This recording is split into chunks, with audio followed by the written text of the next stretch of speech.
I've got a list of healthy living tips brought to you from chemocare.com, a great website for resources for chemo patients and even some information for those of you out there who have friends and family going through chemo.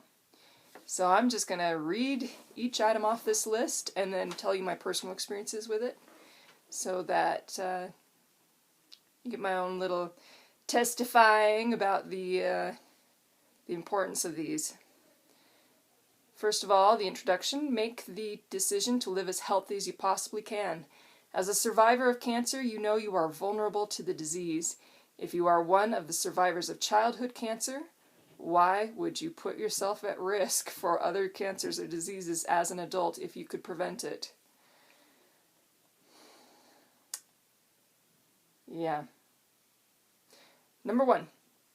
Do not smoke or chew tobacco. Don't start. If you are a smoker or chew tobacco, your healthcare provider can help you quit. Just ask.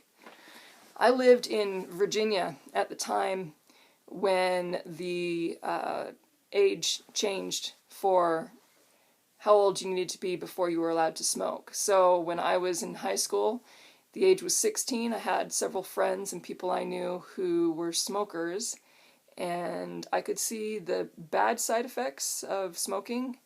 One of the fellows was a thespian, and his voice was just getting destroyed. Also, he was a track star, and he had to quit because he wasn't healthy enough to be able to run.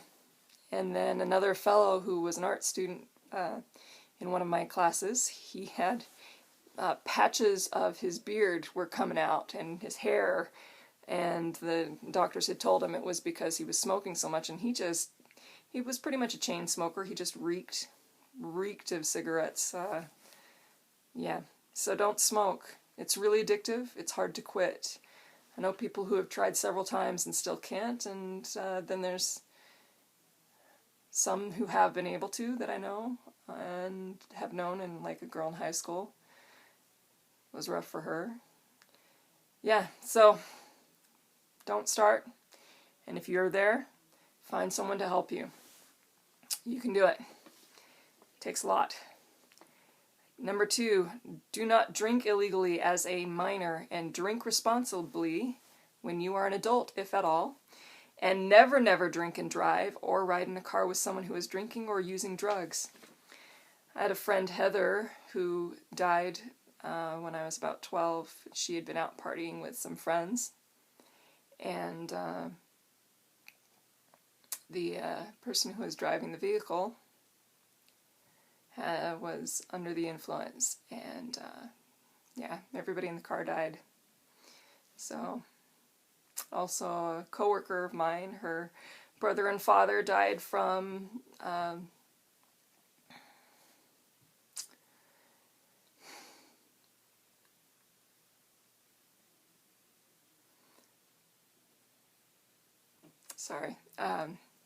her brother and father died from cirrhosis of the liver. And then her parents, both of them ended up dying. The one from cirrhosis of the liver, and then her mother and her stepfather got hit by a drunk driver. It kills people. Don't do it. And if you do drink responsibly. And responsibly is just like 1 or 2 drinks a week, and do it in a casual setting with friends. It's a great way to loosen up and feel at ease, but don't make it a crutch in your life, and don't act irresponsibly when you're under the influence. If you're out drinking at a public location or at a party, make sure you have a designated driver, someone who's definitely going to be sober and safe, and someone who's going to care about you and what happens to you. Yeah. So along with that, make safe dating decisions, and if somebody's under the influence, don't push them to do anything, because they can't make that kind of decision for themselves when they're under the influence, especially when you're young and you don't really know what your limits are. So Don't allow yourself to be in a situation that could get out of control. And if you're physically intimate, be sure to protect yourself from infection. So important. If your parents don't talk to you about how to be physically responsible in dating, look it up online. There's plenty of information from the government, and there's plenty of information from great resources that can tell you how to be safe and healthy while you're dating. Number 4, make a choice to be physically active and avoid excessive TV watching, computer use, or video games. Even walking is great for your body. Absolutely. One of the reasons I was able to get through chemo as well as I did with the stage that I had and as sick as I was getting from cancer is because I lived such a healthy lifestyle. There's also literature out there from different studies that if you are active and live a healthy lifestyle, you're more likely to be able to successfully get through chemo and get through dealing with cancer. So be active. There's so many ways. You don't just have to go to the gym. I've done martial arts. I've done dance. Different kinds of dance. African dance is fun. Middle Eastern dance is great. Just go out and see. There's different kind of activities you can do. Or when you're at parties with friends, we love playing running charades, or I love playing running charades when I'm with my friends. And I like going hiking and walking the dogs and playing with the dogs and just impromptu dance fests in the house when I'm listening to music. Or so many ways to be healthy, and it's not just one way. There's so many ways, and you don't have to have a lot of money or pay for memberships. Just go out, find something you love and do it. Be active, be healthy. Number 5, avoid fad diets and junk foods. Eat a well-balanced diet, including lots of fruits and vegetables. We know that certain nutrients and fiber in many fruits, vegetables, and whole grains help to control weight in a healthy way. Excuse me. Keep blood fats balanced and prevent cancer or cancer recurrence. I can't say enough good about this. I had a relative who was on every crazy fad diet as they came along, and she struggled a lot with weight and other things. So just eat healthy. You don't have to do any special diets. You just eat good foods, fruits, vegetables, whole grains. We had a lot of limits on our diet when I was little, and by diet I mean what we ate, just because we didn't have a lot. But every once in a while we would binge on ice cream and just have so much ice cream and whatnot. Anyhow, you can make choices to moderate the amount you're eating of things that are not as healthy and still eat them. You can choose to try to find more healthy foods to eat and try different ways of making it. And, I love Food Network and cooking shows online and recipes online. And I love these days trying to find new foods and try different ways of cooking them. It can be a great hobby. All right. Number 6. Take good care of your teeth and gums by brushing and flossing at least twice a day. Have preventive dental care visits twice a year. I have great teeth, and one of the reasons I have great teeth is because I've brushed and flossed my whole life. So and visit your dentist. It's a lot better to get it when it's just a little annoyance than when it's a horrible, horrible pain. I'm going to just skip that story. Anyhow, number 7, make sure your immunizations and vaccinations are up to date. They will protect you from some life-threatening illnesses. Oh, diseases, yeah. In fact, my sister was just talking to me about the other day, somebody came in to the emergency room who had a horrible, terrible case of chickenpox that could have killed the kid because was never vaccinated. Number 8, make safety your priority. Always wear your seatbelt in a car and wear helmets when biking, skating, rollerblading, and horseback riding. Yeah, I've had 7 concussions, and 6 of those were from sparring, which is why I don't do martial arts anymore. I'd love to go back. I'd love sparring. I love all the physical ability it gave me, and I am such a terrible, I'm not naturally gifted in any of these physical activities. I'm not. Which is why walking the dogs is one of the things I love to do most, because I'm not graceful naturally, and it's taken a lot of years and a lot of hard work for me to be good at martial arts, and it took a lot of time and effort to get anywhere with dance. But it's fun. And when it was fun, I actually found myself more able to do it regularly. But unfortunately, the martial arts wasn't safe, and concussions have caused some permanent damage mentally for me. So, yeah, safety is number 1. You don't have your health, you don't have anything. Straight out of Princess Bride. Number 8 or 9 or something like that.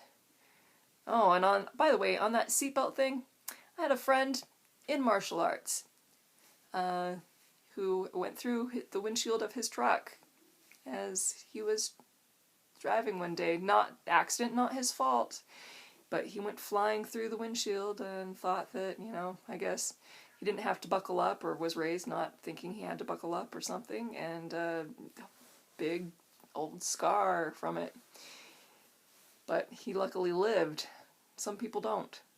Don't take the chance. Wear your seatbelts. Make sure your kids wear their seatbelts. So anyway, all right, on. Number 9. Maintain your mental health by focusing on positive relationships with friends and family. Set education and career goals and work towards these. Find healthy ways to deal with stress, and by all means don't hesitate to see a counselor if sadness, depression, or anxiety interfere with your life. I've talked about it before, but I'll say it again. I have dealt with anxiety and depression for a long time. I was suicidal for about 13 years of my life when I was little, and had a plan and all that other stuff. And it wasn't a good place in my life.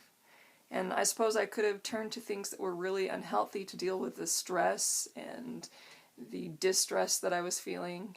But lucky me, my dad took me to, what is it called, a recreation center that was on the military base that we were living at. And I started dealing with my distress by weightlifting. And at the time I was just super, super scrawny, and yeah, super, super scrawny. And they would all the big guys, military guys, would just laugh because I had to take the pin out and work on it. But I put all that emotional frustration and sadness and anger into a deliberate activity that was healthy for me. And I got to a point where I realized the importance of other things and how I was talking to myself. My internal dialogue was so negative, and in destroying myself, I was destroying everything around me. So, yeah, pick something that's healthy for you, that's healthy for the people around you, that is good for society. Just pick something. There's so much horseback riding and archery and clubs yeah, there's just so much. Kite flying.